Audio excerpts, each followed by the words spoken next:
वक्त से लड़कर जो नसीब बदल ले, इंसान वही जो अपनी तस्वीर बदल ले।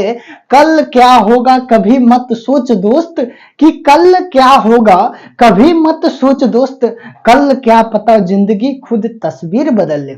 जय हिंद दोस्तों।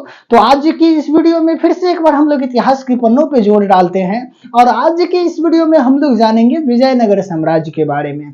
आखिर में विजयनगर साम्राज्य की स्थापना कैसे हुई थी, उसके बाद कौन कौन सा शासक आया था और उन्होंने क्या क्या काम किए थे।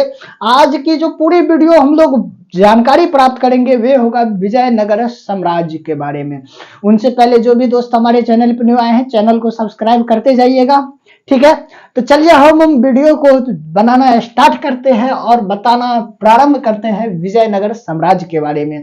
दोस्त अगर इतिहास को हम जाने और इतिहास को जानने में मजा ही ना आए तो वे इतिहास जान के क्या फायदा। क्या है भारतीय इतिहास, तो इस वीडियो में हम दिखाते हैं।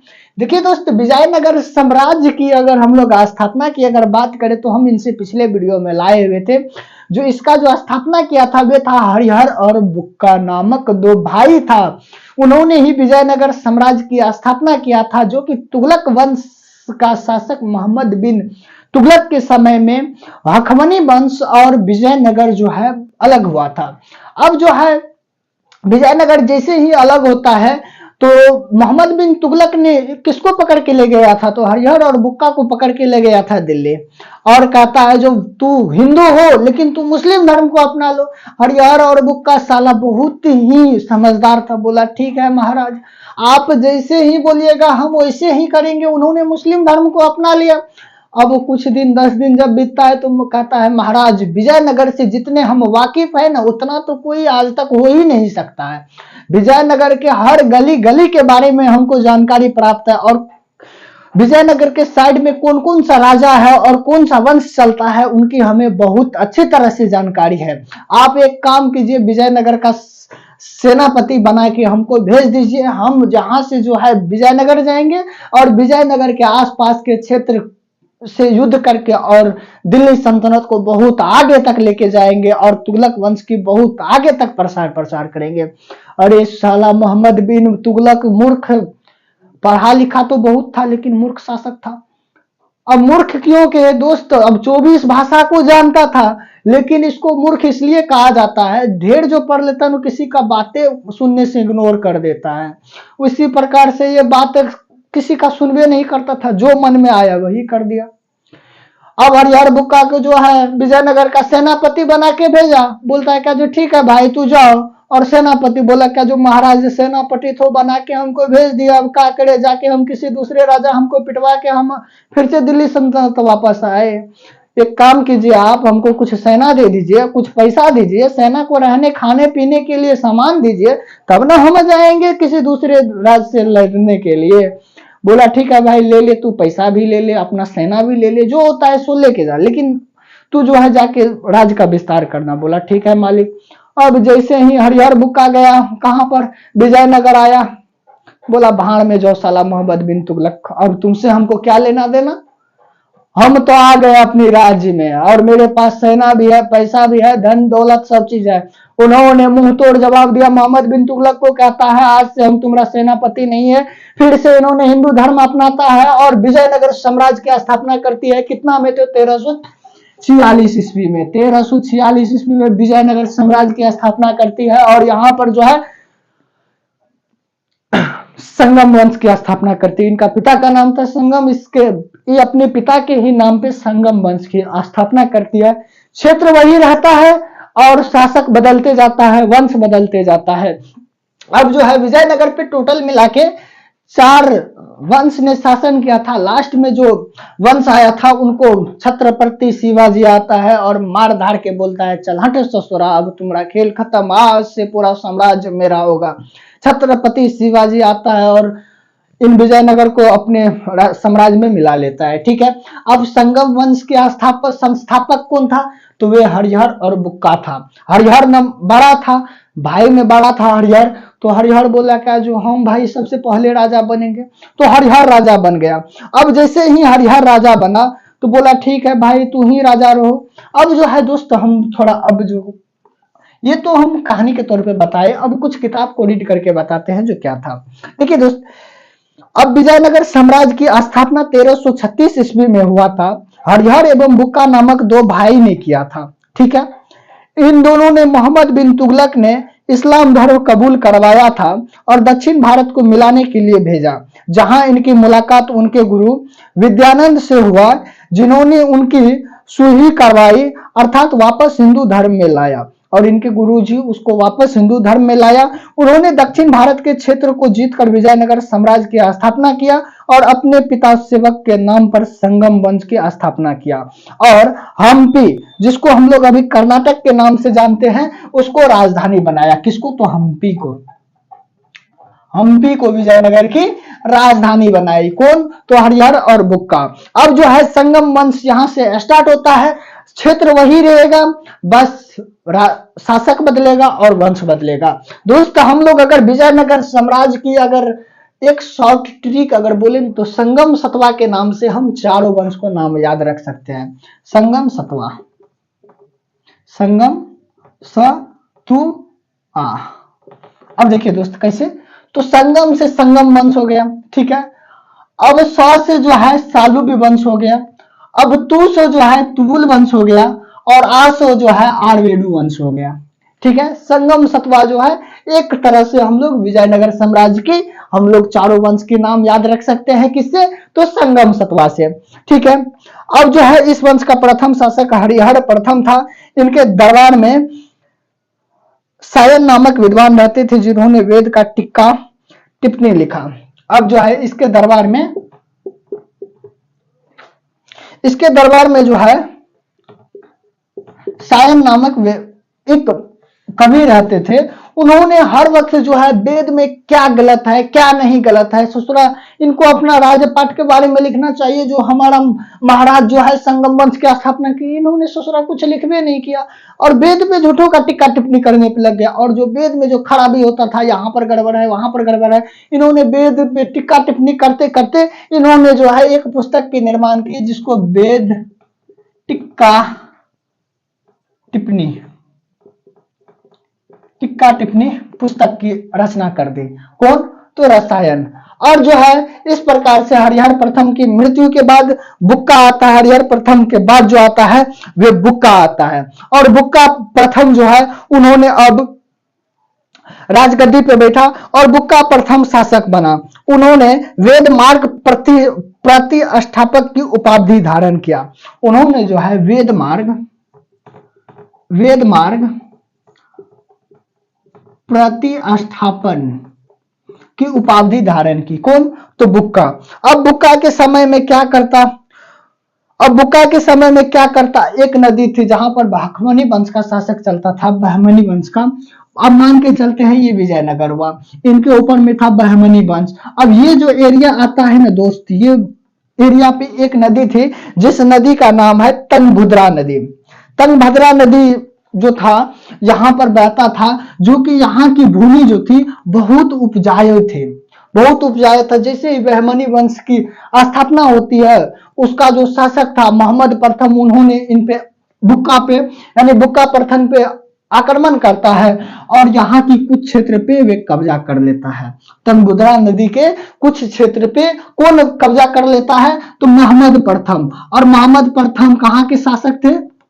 मोहम्मद प्रथम ने कहाँ के क्षेत्र कब्जा कर लिए थे? तो तुंगभद्रा नदी के कुछ क्षेत्र पर कब्जा कर लिया। अब किसको पराजित किया था?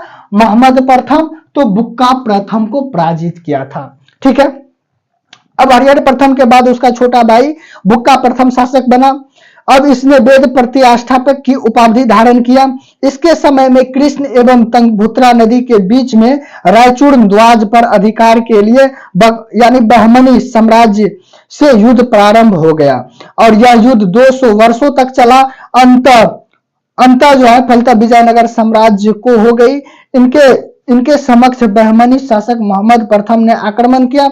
इस आक्रमण में बुक्का प्रथम को पराजित हो गई। अब बुक्का प्रथम जो है किस युद्ध में पराजित हो गया?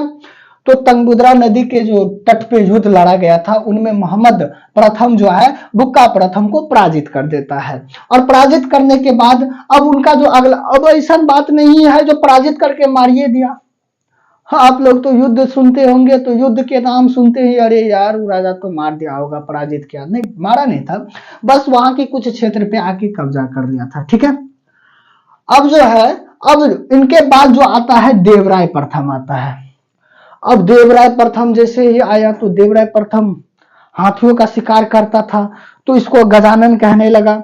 उसके बाद इन्होंने कई सारे, नहीं देवराय प्रथम जो है, देवराय प्रथम के समय में फिरोज शाह, यानी देवराय प्रथम के जो समय में था ना उसमें फिरोज शाह आके आक्रमण करता है फिर से, यही तुंगभद्रा नदी को जीतने, यानी तुंगभद्रा नदी का जो क्षेत्र है जीतने के लिए फिरोज शाह आके आक्रमण करता है। और फिरोज शाह जैसे ही आक्रमण करता है देवराय प्रथम को अब लगा जो हम इनसे नहीं जीत पाएंगे, तो ये जो है उनसे जाके वैवाहिक संबंध बना लेता है और वैवाहिक संबंध बना लेता है। ठीक है, अब देवराय प्रथम इनके, यानी इसने अपनी सेना में तुर्क धनुर्धर को शामिल किया। इसने तुंगभद्रा नदी पर नहर बनवाया ताकि सिंचाई हो सके। अब जो है देवराय प्रथम जो है तुंगभद्रा नदी पे नहर का निर्माण किया ताकि किसानों को सिंचाई करने में सुविधा प्राप्त हो। कौन? तो देवराय प्रथम जो है कहां पर? तो तुंगभद्रा नदी पे नहर सिंचाई करने का आरंभ, यानी नहर पे तुंगभद्रा नदी में नहर बनवाया ताकि सिंचाई करने में आसानी हो। उसके बाद ये धनुर्धर को रखना प्रारंभ किया। अब कौन धनुर्धर था भाई? कोई तो धनुर्धर होगा। तो उन्होंने देखा जो तुर्क वाले को बहुत अच्छी तरह से धनुष चलाना आता है, तो उन्होंने तुर्क वाले को अपने ग्रुप में शामिल किया और धनुर्विद्या देके उनको अपने वंश में शामिल किया और धनुर्धर बनाया। ठीक है, उसके बाद जो है अब इसके समय में जो है बहमनी शासक फिरोज शाह बहमन ने आक्रमण किया। अब इसने देवराय प्रथम को पराजित कर दिया, किंतु दोनों के बीच वैवाहिक संबंध स्थापित हो गया। अब देवराय प्रथम ने अपनी सेना में मुस्लिम को भी रखना प्रारंभ किया। इसके समय में इटली यात्री निकोल डी डागमी भारत में आए थे। अब इन्होंने जो है अपनी सेना में, देवराय प्रथम अपनी सेना में मुस्लिम को भी अब रखना शुरू कर दिया था। ठीक है, मुस्लिम को भी अपनी सेना में रखना प्रारंभ कर दिया। कौन? तो देवराय प्रथम। और देवराय प्रथम जो है मुस्लिम को अपने सेना में रखना प्रारंभ किया। और इसके समय में जो है निकोली डी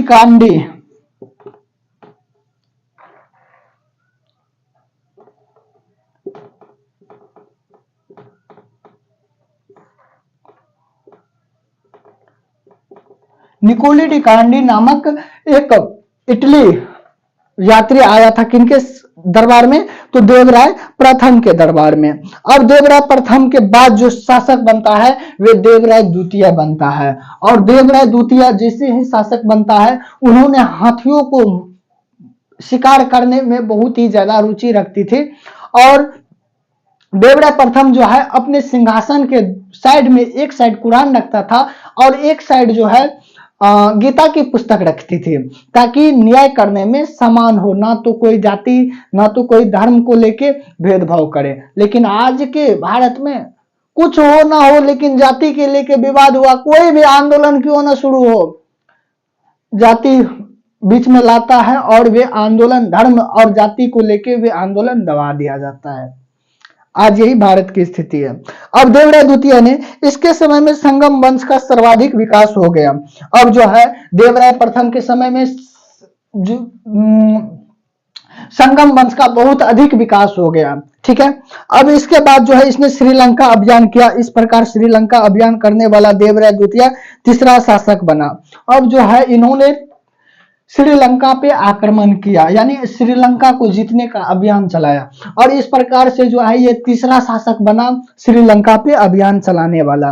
और श्रीलंका को अभियान करते वक्त यानी तीसरा शासक बना पहला राजा राय और दूसरा राजेंद्र प्रथम। वह पहले, यानी वह अपनी सिंहासन के बगल में कुरान तथा गीता रखता था। देवराय द्वितीय को हाथी मारने का शौक था, अतः इसे यानी गजवेदिका कहते हैं। अब जो है किसको? और देवराय द्वितीय को जो है गजवेदिका क्यों कहते हैं, तो वे हाथी रखने को, यानी हाथी मारने का इनको बहुत ज्यादा शौक था, तो इसीलिए इसको देवी यानी देव गजवेदिका कहते हैं। अब जो है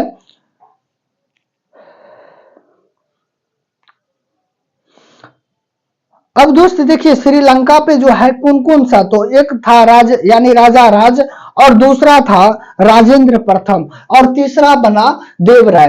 अब चाइना वाला क्या कहेंगे श्रीलंका से, जो देख श्रीलंका, तू भारत के नाव को नहीं लगने दो, मेरे नाव को लगने दो। भारत ने तो तुमको इतिहास से, मध्यकालीन इतिहास से लेके आज तक मारा है, इनका क्या पता कभी फिर से जाके मार दे।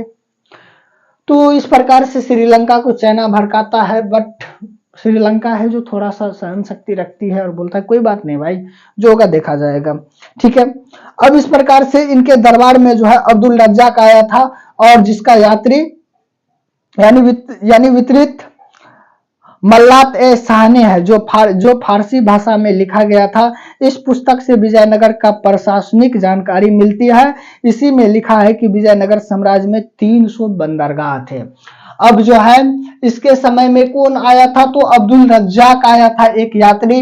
उन्होंने बताया जो विजयनगर साम्राज्य में 300 से अधिक बंदरगाह है और कई सारे नाव लगते हैं, और बहुत बड़ा विजयनगर साम्राज्य है, इनके पुस्तक से मिलता है। अब उसके बाद नेक्स्ट शासक आता है मल्लिकार्जुन, और मल्लिकार्जुन आता है। मल्लिकार्जुन ने भी कुछ बड़ा अयोग्य शासक निकला, वे भी कुछ बड़ा नहीं किया। इनके समय में संगम वंश का पतन आरंभ हो गया। इसको प्रोढ़ देवराज कहते हैं। अब इनको बूढ़ा शासक होने के कारण से इसको प्रोढ़ देवराय कहने लगे। ठीक है, और इनके समय में कुछ खास विकास नहीं हुआ, और संगम वंश का अंतिम शासक विरापाक्ष द्वितीय था, जिसकी हत्या जो है चालुक्य नरसिंह ने कर देता है, और संगम वंश की स्थान पर चालुक्य वंश की स्थापना करता है। और ये अयोग्य शासक था, ये भी साला साफ बकलोल था, और इनका जो हत्या है कौन कर देता है दोस्त, तो इसका जो हत्या है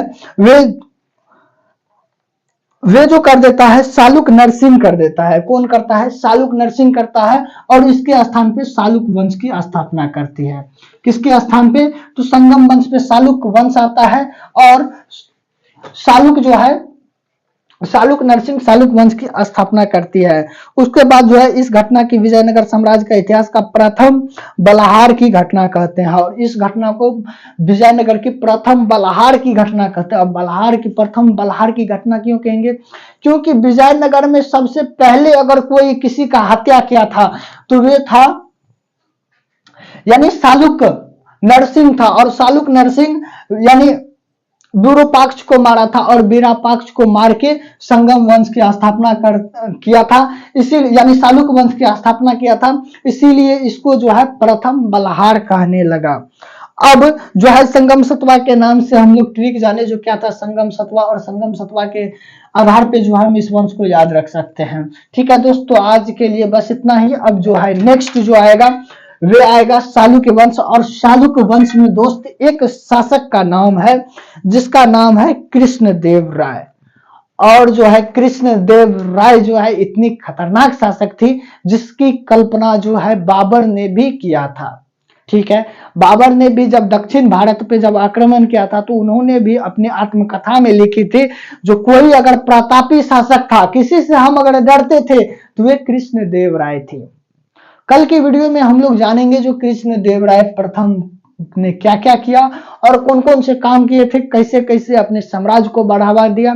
चलिए दोस्त, अब मिलते हैं नेक्स्ट वीडियो में। ठीक है, तो आज के लिए बस इतना ही। जय हिंद दोस्त।